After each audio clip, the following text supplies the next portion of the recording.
Ada yang ditanyakan terlebih dahulu sebelum kita masuk ke modul berikutnya? Jika belum ada pertanyaan, saya lanjutkan ke modul berikutnya, yaitu penentuan uji resistensi dari senyawa antimikroba.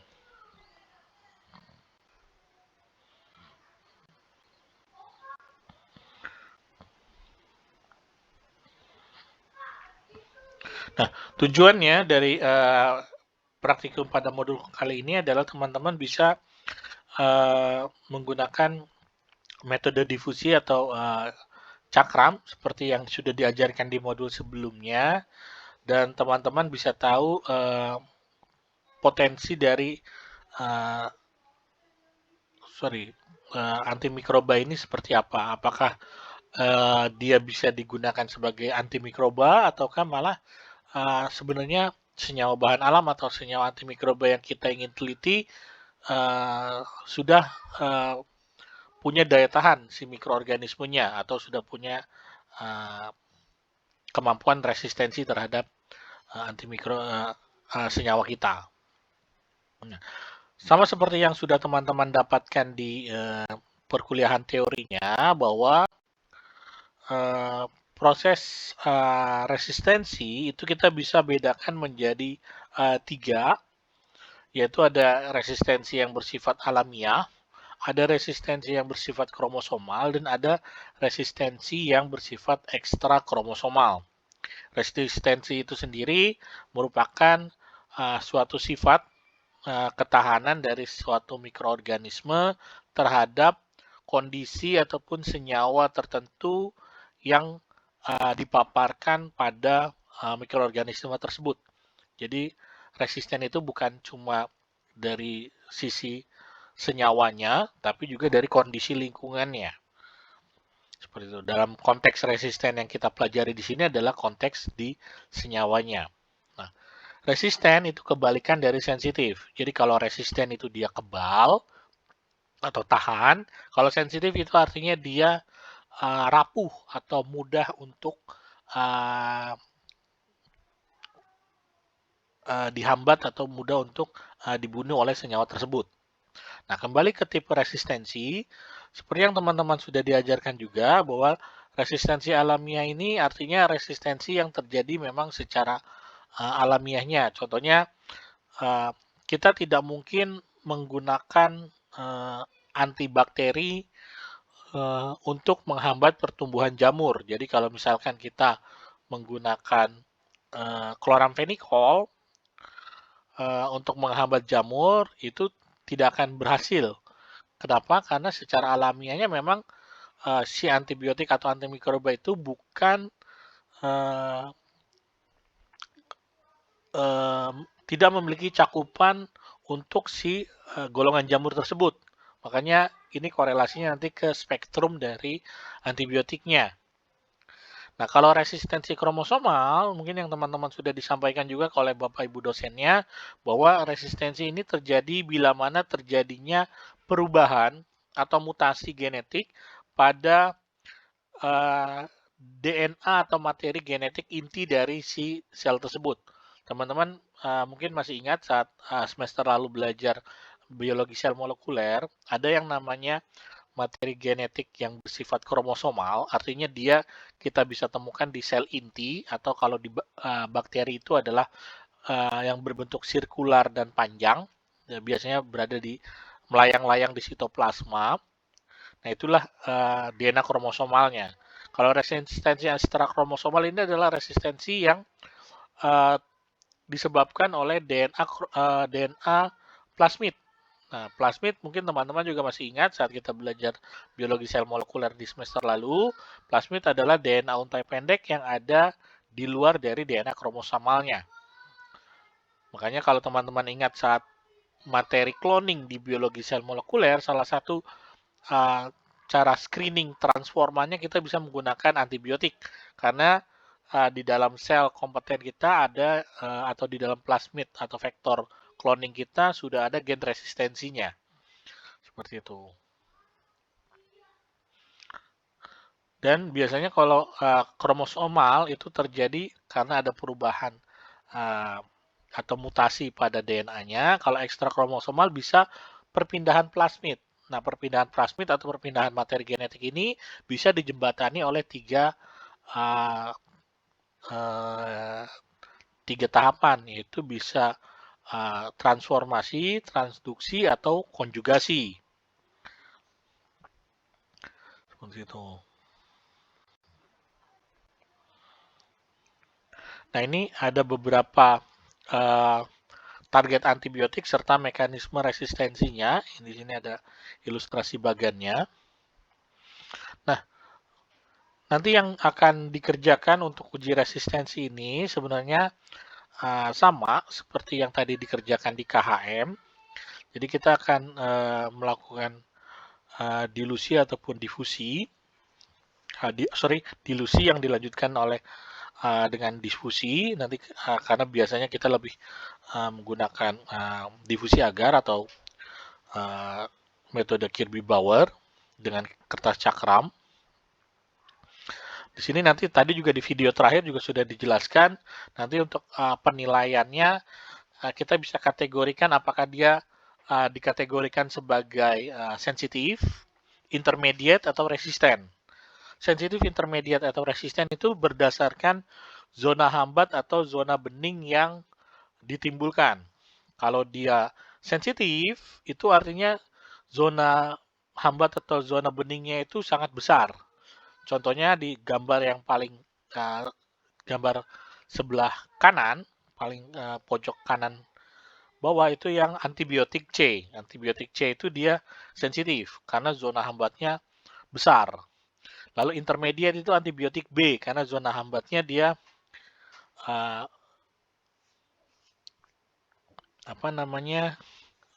berada di antara A dan C. Sedangkan yang A itu adalah menunjukkan di mana terjadinya resisten, artinya ada ataupun tidak ada senyawa antibiotika atau senyawa antimikroba kita, itu pertumbuhan mikroorganismenya tetap berjalan secara normal. Makanya di sini tidak ada zona hambat yang terbentuk sama sekali.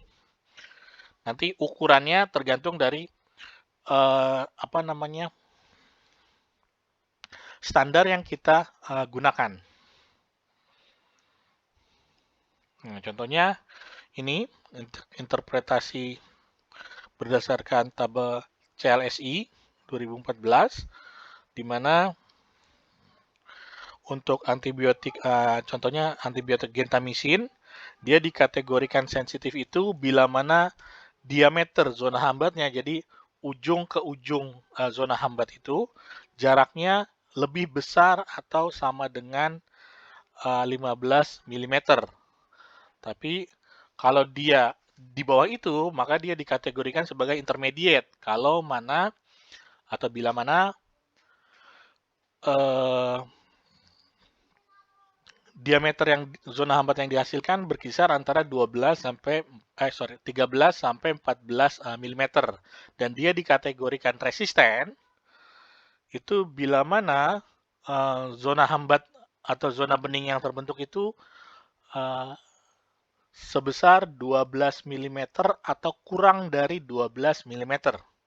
Seperti itu. Jadi kita bisa menggunakan tabel bantu CLSI ini untuk menentukan apakah dia dikategorikan sensitif, intermediate, maupun resisten. Nah, untuk pelaksanaan praktikumnya ini alat dan bahan yang akan disediakan oleh teman-teman asisten minggu depan karena proses pengerjaannya sama dengan proses KHM, nanti untuk praktikum offline-nya akan digabung. Teman-teman akan melakukan kadar hambat minimum serta uji resistensi. Ini prosedur kerja sesuai dengan yang ada di modul teman-teman sekalian. Sama prosedurnya seperti yang tadi KHM. Kita akan buat suspensi terlebih dahulu, lalu dilakukan pengenceran dan dilakukan pemaparan pada cawan petrinya. Lalu diinkubasi dan dihitung zona hambatnya. Jadi ini ilustrasi kerjanya.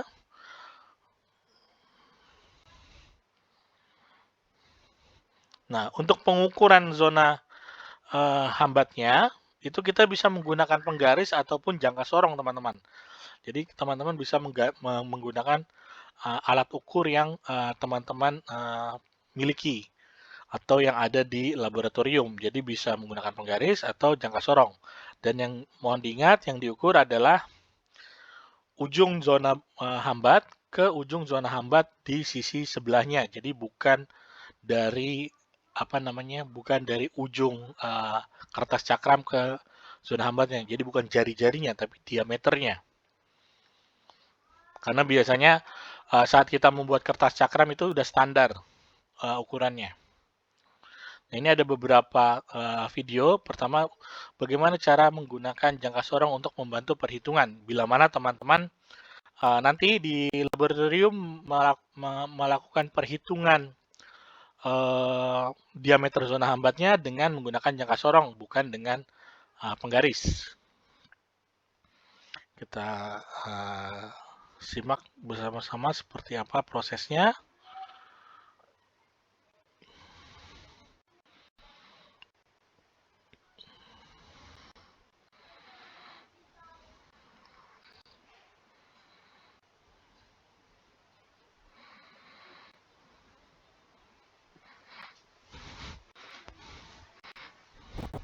Oke teman-teman, kita ketemu lagi dengan Pak Giri. Nah, kita akan belajar membaca jangka sorong. Oke, jangka sorong seperti ini bisa digunakan untuk mengukur ketebalan benda. Nah, dijepit seperti ini, ya. Nah, ini kita jepit, ya kan? Kalau sudah kita kunci di belakangnya ini, nah, jadi ketika ini lepas, kita sudah terkunci ini skalanya. Kalau yang kedua untuk mengukur diameter dalam seperti ini, dibenturkan dulu, ini dimasukkan, nah kita tarik seperti ini, ya. Nah kemudian kalau sudah kita tinggal lepas. Nah ini ya, oke. Kemudian yang ketiga untuk mengukur kedalaman. Nah, kedalaman seperti ini, dimasukin, kemudian rahang bawahnya kita dorong, nah, seperti ini. Nah maka akan terukur. Oke teman-teman, jelas ya. Baik, kita akan belajar membaca selanjutnya, membaca jangka sorong. Perhatikan membaca jangka sorong seperti ini. Nah di sini ada ukuran senti, yang bawah ini dalam ukuran senti, ya teman-teman, ini ya dalam ukuran senti, sedangkan yang atas dalam inci. Nah kita menggunakan skala yang bawah saja supaya karena sering kita gunakan. Oke, ini namanya skala bawah ini namanya skala bawah. Oke, ini skala bawah, sedangkan yang atas ini namanya skala atas. Nah seperti ini. Nah teman-teman bisa lihat ya. Nah sekarang kita lihat angka 0 itu beradanya di mana. Lihat angka 0 ini. Nah angka 0 itu berada di antara 2,7 dan 2,8. Kita lihat nih 2,7 dan 2,8. Ini 2,7, ini 2,8. Yang kita pilih 2,7. Nah sekarang dicari skala bawah yang sejajar dengan skala atas. Lihat ini dengan atasnya tidak sejajar, ini dengan atasnya tidak sejajar, dan seterusnya, sehingga kita kalau melihat ke sini ada satu yang paling sejajar. Kita lihat nih. Nah di sini teman-teman, ini lihat nih, lihat ya teman-teman ya, nih ini nilainya 65, ya kan, ini 6,5, 7, yang kita pilih 65, maka kita tulis di belakangnya adalah 65 cm. Oke, jelas ya teman-teman. Satu lagi, oke, satu lagi teman-teman. Nah kita lihat seperti ini, oke ya. Nah lihat ini, di sini 0 berada di mana nih? Berarti 6, berapa nih? 6,0, ya kan? Karena apa?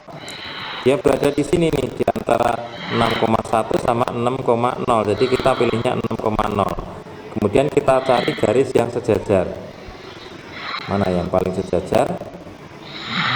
Cuma ada satu garis, satu titik atau satu skala yang sejajar dengan atasnya. Nah, ini 7 ini garis dengan skala yang atasnya, maka yang kita pilih adalah 7 cm. Nah, mudah kan teman-teman? Oke, sukses. Nah, itu tadi bagaimana caranya penggunaan jangka sorong. Berikutnya kita akan lihat video terkait praktikum uji resistensinya, walaupun kurang lebih sama seperti yang teman-teman tadi sudah dapatkan di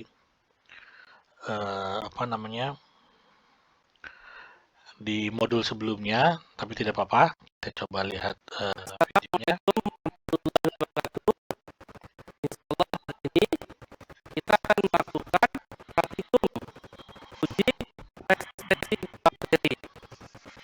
Tujuan dilakukan uji resistensi bakteri ini adalah agar mahasiswa dapat memahami dan melakukan uji prosedur resistensi bakteri dan dapat menginterpretasikan strategi. Selanjutnya, uji resistensi bakteri dapat dilakukan dengan dua cara. Yang pertama, dengan metode dilusi tabung. Yang kedua, dengan metode difusi cakram. Hari ini, kita akan melakukan uji resistensi dengan cara metode difusi cakram menurut Kirby-Bauer. Alat yang digunakan, pertama, ada pincet, ada OC cincin,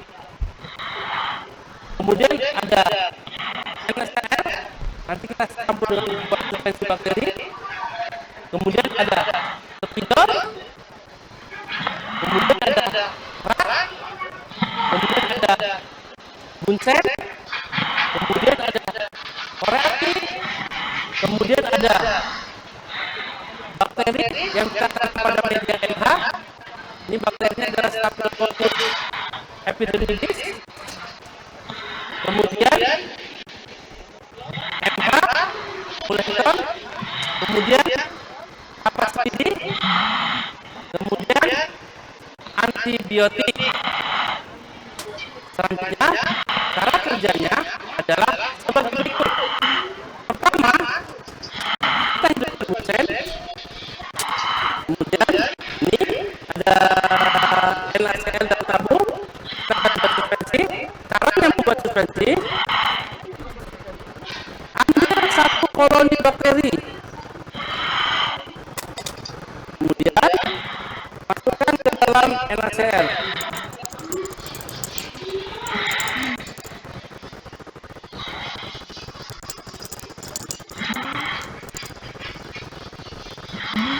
Kemudian bakar mesin, kemudian sampai larut. Setelah terbentuk suspensi bakteri, maka kita menggunakan standar McLaren untuk suspensi bakteri campur.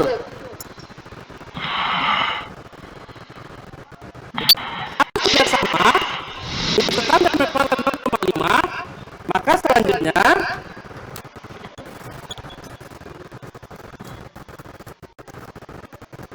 ambil kapas lidi, kemudian bakar, masukkan lidi kapas, kemudian kita putar dalam tabung, kemudian ambil NH, kita beres dengan posisi.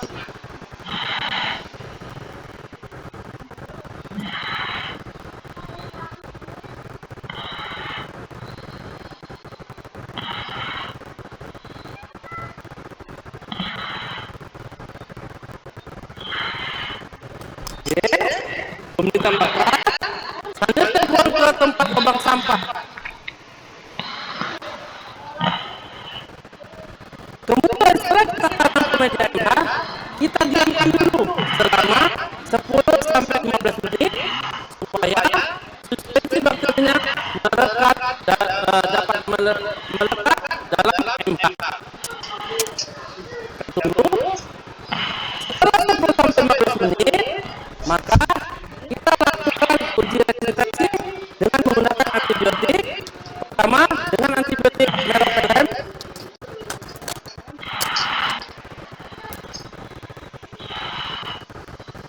Yang pertama kita buang dulu, kemudian kita ambil, letakkan darah satu antibiotik minimal sebanyak 10 mili.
Nah itu mungkin teman-teman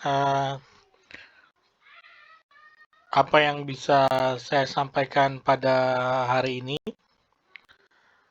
Bila mana ada yang ingin ditanyakan, silahkan ditanyakan. Sebelum saya tutup perjumpaan pada hari ini dan teman-teman bisa kembali ke Olu untuk mengerjakan link kuisnya. Ada yang ingin ditanyakan terlebih dahulu? Untuk detail pengerjaannya nanti kita akan lakukan pada minggu depan saat kita melakukan praktikum offline.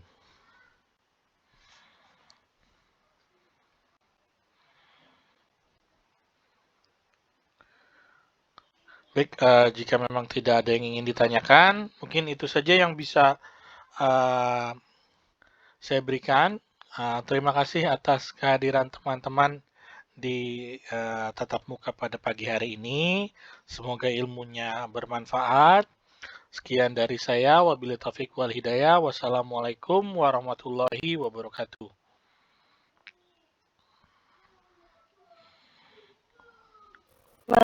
akan menjadi